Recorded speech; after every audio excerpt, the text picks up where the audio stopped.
I needed to take my children to a place or a country where they could live peacefully. I'm blessed. I'm truly, truly blessed to have ended up here rather than any other place on the planet. Absolutely blessed, yeah.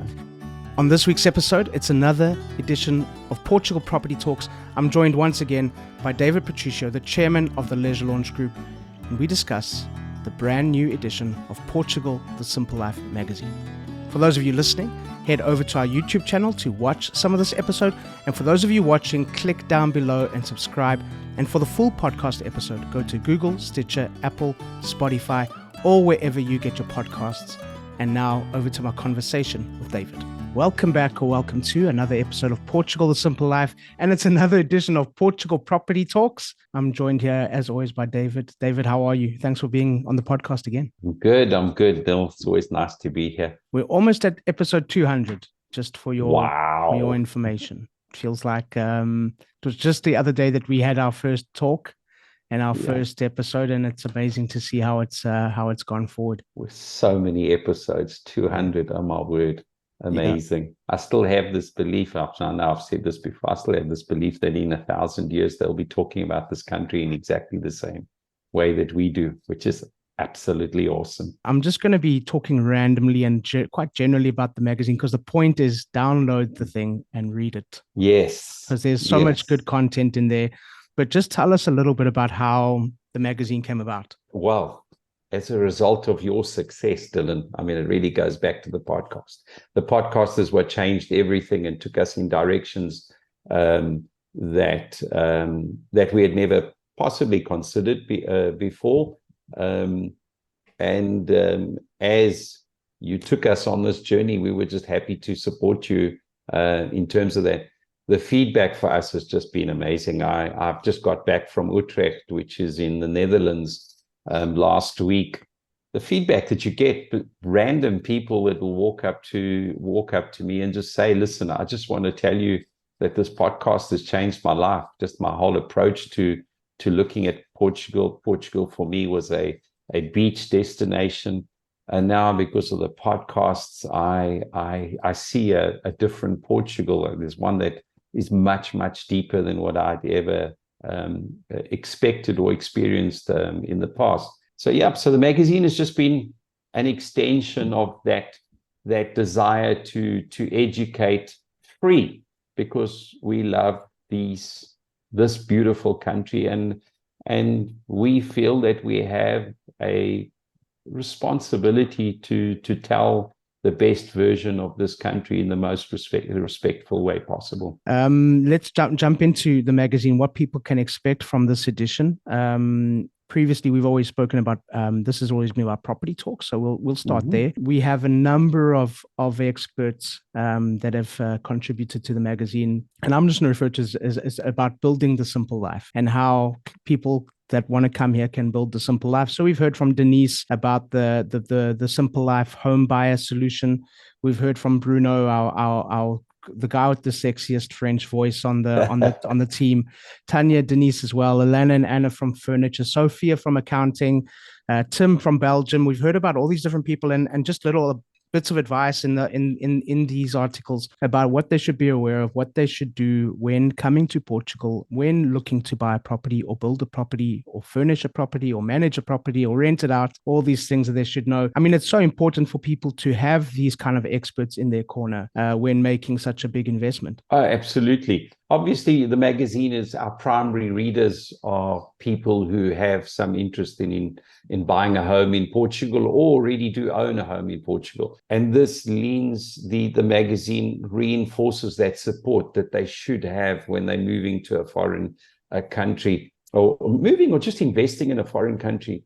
I think I'm using a bit of a strong word, I think it's reckless to go into a foreign country and invest without the advice of people who have either walked, done the walk, been ahead of you, or are specialists in the area in the country in which you're going to be visiting. Again, I'm often in front of clients on international exhibitions, And when they ask me about, even in Portugal, I can talk about the country in general. But if they talk about a specific village in Portugal that I've possibly only visited once and I don't really know that well, my best advice to them is always, again, go and meet a specialist in that area. Even for me that lives close by, I don't know. So when you're going to a country, I cannot emphasize this enough.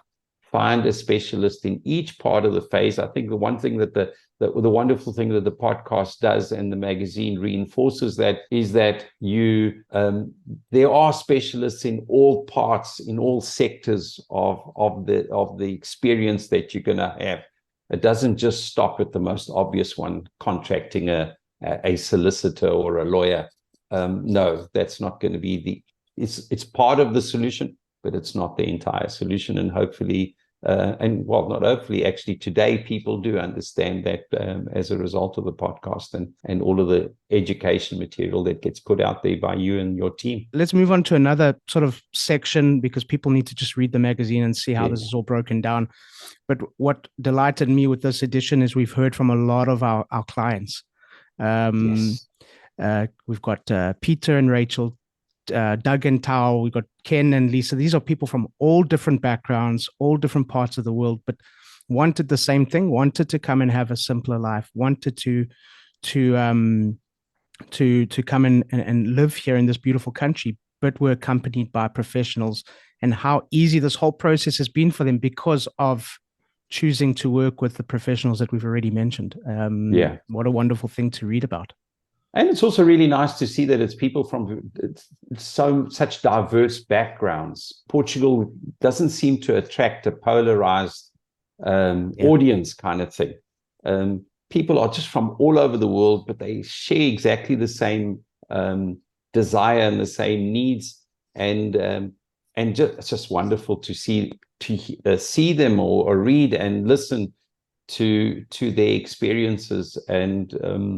And for us, have invested so much in making or preparing for that experience that they are going to have or having.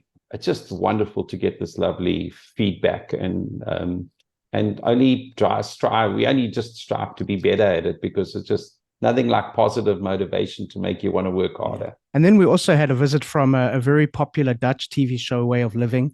With Sanna came out. Sanna and her colleague were on the podcast as well. I don't think they knew what to expect, and I think they were very, very pleasantly surprised with the experience they had here. I mean, you had dinner with them. They toured around a bit with Tim. They looked like they had a great time. They had an amazing time. You know, their perception of Portugal, which was the traditional Dutch market where people would go to the Algarve, to the beach. And when they arrived here on the Silver Coast, and they're like, wow, this was authenticity at a level that they never expected. Certainly, they're not accustomed to in their own country, in the Netherlands. The history so many of the traditions have been lost. And for them to experience this firsthand and in on the Silver Coast or in Portugal, they were just blown away. For me, the lady in the restaurant, I mean, the amount of food that was served to them, like, oh my God, how does this little person eat so much? Yeah, they were blown away. We actually met them in Utrecht when I was there the other day. They came up to chat to us. They were just really, really blown away by this. But again, they arrived here because of you, because of the podcast, and that's. I think Sanna's like almost 2 meters tall. She's a really tall. So that little lady at Salar dos Amigos must have thought, she's really tall. I need to give her more food. Otherwise she can't go hungry. She can't. This lady probably eats for 2 people. Exactly. It's just a good Portuguese way. I know this is something that makes you really happy and really proud when, as you've built this company up, that you've got this group of people that love what they do and love where they live and are just happy to share that with everybody. This is something wonderful in the group. We have as a responsibility, us people that face the outside world, we have the responsibility to present the country in the way that it really is. All countries have their challenges, and to show them how you can get the best out of the country. And to achieve that, you must have walked the walk yourself. And that's what I feel that most of our clients, hopefully that's what they do feel. They do feel that these are people that are actually living in the country, have set roots in the country. Possibly as a client, I would be really uncomfortable if I was busy dealing with somebody who was living in selling Portugal while living somewhere else. Be like, well, how credible are you? Whereas listening to these people tell their own stories, they all have such individual stories. Charlotte coming out of Berlin, Bruno's story, such a beautiful, beautiful story. And to get from their perspective, it makes you understand. It also helps you to know who you're working with. There's so much online articles and artificial intelligence created videos and stuff about Portugal now because it's in vogue, but here we're talking about people that are living here, that have fallen in love with the place. In the case of someone like Charlotte or Bruno, in the case of Bruno, he's come back with his family, with his children. You've got people that have chosen to live in this country, as well as the people that have been here their whole lives and still appreciate how wonderful it is. These are the people that you want to be talking to and hearing from and working with, because they're the ones that are going to be here forever. Well, speaking about babies, because you go by a number of names, you go by David, if it's a Portuguese person, boss, if it's one of the guys in the company, or chef, if it's a Portuguese person in the company. But you also go by grandpapa. Yes. And you've got a number of grandchildren out here. Two of the articles that are at the end of the magazine are about having a child and having a family in this country. I've got 3. I can't think of a better place to have kids than in Portugal.